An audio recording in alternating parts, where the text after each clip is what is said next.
they feel like they're not able to get out to maybe the hot start they want to, and then they kind of get behind the 8 ball, and then the game kind of Yeah. snowballs out of effect. What have you seen from, like, what's stopping you guys from having that quick start? Well, mistakes and lack of high level of execution problems, um, and then along with some physical problems when you have ability to make a play and you don't make it. I mean, what do you say? We're in cover 3 and guy runs over the top for a touchdown. I mean, it's hard to even, really blow up at the thing. It's just a guy makes mistakes. Like if you accidentally drop that camera right there, what am I going to yell at you because you accidentally dropped the camera? You know better. But that's what it's like. And when you see it, it hurts and it's stunning in the sense that um, the one thing you can't let happen happens and it keeps happening. And so there's a whole mix of inability to make plays and execution of the assignments. If I dropped this camera, my bosses would be very mad at me.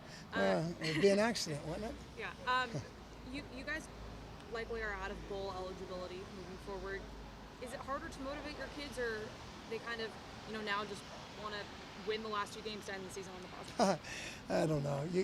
One thing I'm going to be very careful of doing, ever thinking I can speak what someone else feels inside, because that's the danger I feel sometimes as a coach is to think that they feel like I feel. And I felt like as a coach we're going to win some games and we got killed, and sometimes I wasn't as confident and we did well. So, I just hope that the great learning lessons we all learn are when things are not going well and adversity, and maybe the long-term effects will be that the players that remain in the program will remember this and influence the other players to make the kind of changes in the culture that we need to make to get back to being competitive. I mean, there's the first part of that. You just don't say winning, you say competitive. And there's a lot of competitive teams, like Oregon State's a very competitive team that doesn't have a good record. Right now, we're not a competitive team. And we got to get our competitiveness back. You win or lose in the fourth quarter, that's one thing, but when you lose in the first quarter, that's another. Where does that come from? And Royce post game was talking about he wants the team to get like the good vibes back and the motivation back. Where does that come from? It comes from us. It comes from the coaches. It comes from our belief system, and then it carries out through them, and then you hope there's some sort of chain reaction. And and the sad thing is, if that's the case, and when you can't walk down that tunnel at Autzen, when you have absolutely the greatest fans in the world, they care, they're smart. I mean, they know when to boo, and I'm right there going, yeah, I deserve it, and it doesn't hurt my feelings. It makes me want to get better, and it hurts me that our fan base is so loyal and so good, and if they can't walk out to that stadium with some kind of pulse, emotion, it's a bigger statement, and it's got to change. So it's not like Oregon's gone 12-0 every season for the history of the program. I mean, you guys have had losing seasons before. Have you kind of maybe thought back on what it was like back then and how you guys got out of that? I've had one here in 14 seasons. So do I think back on that one? No, I don't. I actually don't even remember it. What I think about is what I'm going to do tonight to get ready to play the Utah. I mean, honestly, I just can't go past that. Can't go into philosophical wondering what happened 11 or 12 years ago, whenever that happened.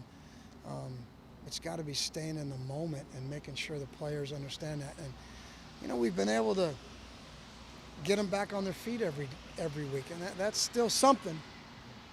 It's not easy to do if you're dealing with difficult situations, difficult people, or a job that's not easy, and yet you go to work with enthusiasm and you go back to work and you try to make it better. Those are the character traits that we want to build on, because it lasts forever. I'm 60. I didn't just grow up yesterday. And when you say 60, it scares you young guys. Like 60, geez, man, that guy's older than. Yeah, I can be all your dads. So, yeah, I know. So don't give me any of your crap. But Yeah, I mean that's just where we're at. It never ends. I wish it did. You know, so sometimes it's an injury, sometimes it's a sickness, sometimes it's a loss of a job, or your president doesn't win, so you get crazy. So who knows what it is anymore. Obviously, the nature of being a head coach in college football is a very high-profile job. A lot of people have their opinions. There's been some outside noise about the head coach here. What do you guys? How do you respond to that kind of inside? You know what? I try not to read about it. I get it. I don't have to read about it. It's not unfair. It's the business we're in. I've been fired 3 times, and not one time. I didn't play on a good team. Here it's been different because we have done well, and I have a lot of success. And I look at I got 16 bowl rings. And no one else in this conference got that many except for the guys on this staff that have earned those rings.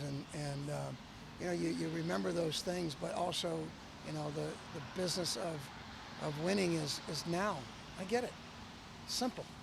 And so I don't have to read. I can look at myself in the mirror and know, where I've not done some good things or I'm disappointed in my own performance. But I have to go back, and every time you're facing like your own children, you got to be strong for them, and you got to be honest. In this point in this season, we got to be honest. And I don't want to hear, excuses and reasons. It's just where we're at. And so the only thing to do is to somehow focus on trying to maybe get that upset. It happens. It can happen. And I got to believe that. Looking at past games, the defensive backs seem like they're playing a lot of cushion. Is that due to lack of speed, or no? It has to do with coverage concepts. If you're a Washington and you play a lot of what we call match coverage, same thing the Seattle Seahawks do.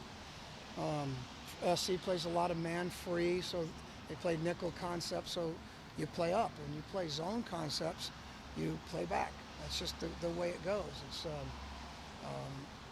It's systematic. You had said you were hoping to maybe score an upset. Given all the success you guys have had, is it odd to play that role of spoiler? Or to be perceived as playing that role of spoiler? Not at this point. Yeah. It's just where we're at. I figured this. I got on a boat right before fall camp started, which I knew I shouldn't have, and we went out in the ocean. And I've never been more sick in my life. And there's nothing I could do. I couldn't get off the boat.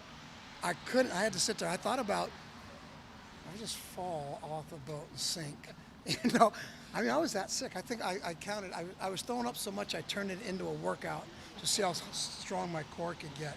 And it's kind of like that right now. We're on this boat. It's sick, but I can't jump off it. And is it different? Yeah. A minute ago I was standing on the shore and I was great. And next thing I know, I'm on a boat. I'm not even out of the jetty and I throw up. So, in all fairness, they should have brought me back right away. I'm still mad about that. But that's how I feel. So what do? You have to change the moment that it happens, and you can't look back. I can't look forward. I got to decide what I'm going to do in this moment here.